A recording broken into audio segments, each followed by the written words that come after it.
I think it starts off with the standard inclusions that builders offer. So, you may have one builder offering a H class slab as a standard, and another builder offering an M class slab, which is probably the most common slab that most builders base their pricing off. But that's going to vary the cost significantly. And what does that look like? Difference between H and M could be, depending on the size of the footprint of the house, somewhere between, let's just call rough figures, 5 to 10 grand, could be more. Just in that item alone. So all of a sudden, your site costs are out by 5 to 10 grand, and that's a big difference, right? Some of the other ones, some builders will give you an overall figure. They say site costs, and it might pick up some of the council requirements related back to building specifically to that site. They say all that figure, it's 20 grand or 30 grand, whatever their number is.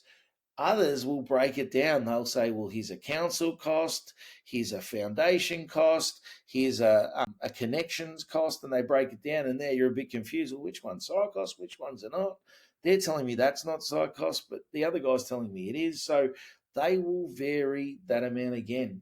A few more like that. Some builders fix their site costs, so they'll say, great, it's fixed. Others won't fix them at all. They'll put in an allowance, and then once they get the key information, being a soil test and level survey, and they may want some of the connection details from the property services information, so find out where pipes are and how deep they are, sewer, water, etc., all those connection points, and then they'll fix that price. They may also want an engineered slab design, and what you've got to realise is engineers are very much involved in this part of the process, and we'll talk about it as we go, but that's going to make a big difference to those costs.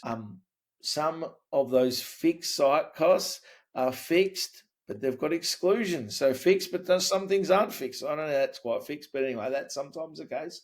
Others are fixed with no exclusions whatsoever. So again, if it's fixed with no exclusions, it's probably going to be slightly higher. If it's fixed with some exclusions, it's probably going to be lower. So understanding what that's like.